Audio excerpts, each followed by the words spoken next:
Madflex vs. Jey the Nitewing was incredible back and forth and easily one of my favorite battles ever. Two unique, refreshing styles on 10 the whole way through, with so much wordplay hidden inside that you always have more to catch. Just look at this. On Twitter acting like an angry bitch, trying to flex on an alien with all types of hate and shit. Like what you saying, super original. I won't let you get away with this. I won't let you get away with this! So personally with this one, I stopped caring about picking a winner pretty quickly. I had Flex for the same reason as a lot of comments. I just didn't feel like Nitewing had attacked Flex enough to match him in the third, but that feels like a cop-out judgment. Did Nitewing target Madflex in his third? Let's get into it. A lot of us in battle rap look at a round that we remember for a specific moment and eventually make ourselves believe that's all it was about. Geechee's third versus Easy opened with real talk bars. Seeing someone in your family that you love smoke crack to their closing breath.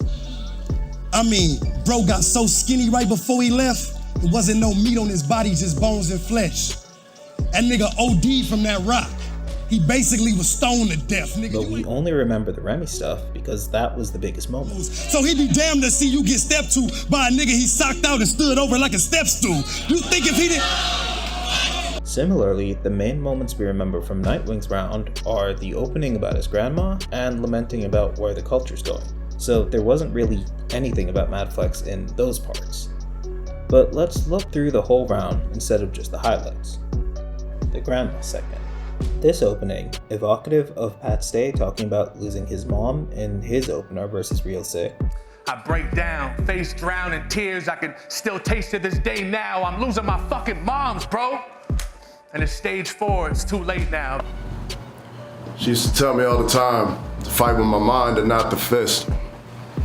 One of those grandmas that would pray for like 2 hours straight for you, non-stop with it. Does a couple of things. It sets the scene for Nitewing to say why he's been frustrated with the culture by mentioning that he's considered retirement. I was thinking for a while now, like, maybe it's just time to quit. And when I lost my grandmother, I felt like God already decided it. And it shows what battle rap means to him. She wanted to be buried back home, and despite all the politics, a lot of the people from this same culture, they helped sponsor it. But because Madflex has talked about Nitewing's chokes throughout his material. Plus, I was present on the day that Jey the Nitewing's hype was finished. It was the day that he told Loso. Oh, shit. For 5 minutes. The ender also becomes a rebuttal. I ain't ever gonna forget that. Y'all know I forget a lot of shit.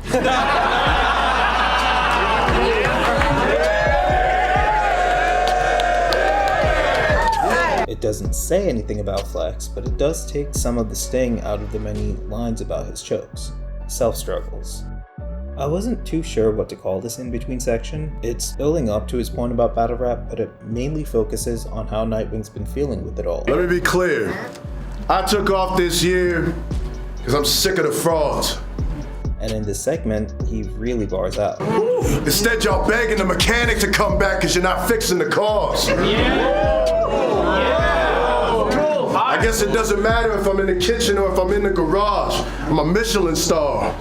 After that, he throws a little jab at Madflex. The maddest flex is I don't have to flex. I've no visible scars. It's a very small mention, but it refocuses his material in this section to say that the way he's talking about himself is in contrast to how he sees Flex. It's the same as saying, I'm a gold medalist, I don't know why I'm competing with a toddler. Still can't figure out why he's here. It's not like we peers. It ain't how I write or win battles. It ain't that I fight unfair. I'm not fighting fear. The section about the Tyson stare is one of the hardest pieces in the battle. They booked a Jey that wouldn't look away from a Tyson stare. So what could I be afraid of? Be doing me a favor if he bites my ear. Saving me from the voices at night I hear. Voices. Directly saying, nothing Madflex can say to me is worse than what I tell myself. Then he transitions out with another dense wordplay chunk. Like you taking the night. Like you taking the night during the blackout was a bright idea. For you a blonde moment. Let's go. For you a blonde moment. Well, I'm knowing I can make highlights here, but in battle rap. You can always win a battle off of the strength of wordplay, and Jey had some very good flips. Don't discount them just because he didn't throw Madflex's name in there. State of battle rap. And finally, he gets into the best part of the round, but notice he leads in by asking why he should care about this battle or beating Madflex. So why do I give a fuck? Any name higher than mine, I'm scared. Every time I come to the table, niggas will hide my chair. He's not just bringing up a topic he wants to go on about, he tells you why it doesn't matter if he attacks or not. If I'm being honest, it's hard watching the culture slip. Let it go to shit when this was the only outlet for those with no motives, who had to go through shift. I spoke as a chosen for the almost hopeless, who found an opening with no open lip for the gossipy bullshit that all the goats is in. I am the chosen. I spoke for those trying to hold their rent, hold their fist for punching a hole in the wall, holding it all together in a home where homes are known to get broken in. I am the chosen. I spoke for men leaving home at 6, getting home at 6, working OT shifts, so when their kids go to school, no one says it looks like their clothes don't fit. I am the chosen.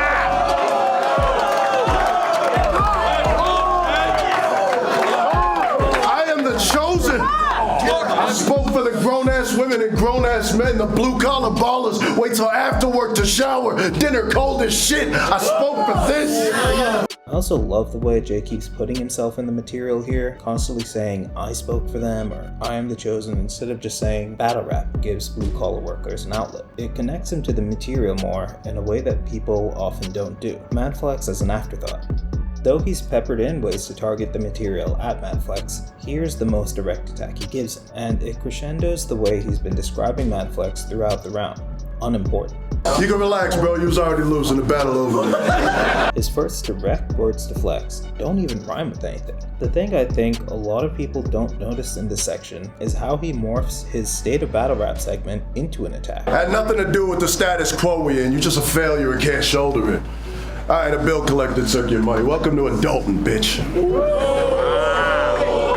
He already said he speaks for the blue-collar workers, which gives him so much force behind saying welcome to adulting. It was a haymaker regardless, but that context gives it a big multiplier. So he doesn't attack Madflex in the way battlers typically attack their opponents, but the majority of the round still is an attack on his opponent, and a very powerful one at that. So, is it lying to have Jey the Nitewing winning? Judging a battle doesn't need to be more complicated than looking at the execution and attack quality, and Jey's third was top tier in both. Madflex's was as well, which is why there's an argument at all, but writing off any round in this battle as a default would be the biggest mistake. It's true that the round doesn't attack Madflex in the way you'd expect, talking about mistakes he made in battle rap, or problems with his character, or flipping his name a bunch of times, but it is still aware of Madflex throughout, positioning him in a way that makes every hit land heavily. In fact, the more I watch the battle, the more Jey's third round feels like the hardest to give the other way. Right now he's thinking, well, what the fuck does any of this have to do with me? I'm upset that you missed it. The truth is, absolutely nothing.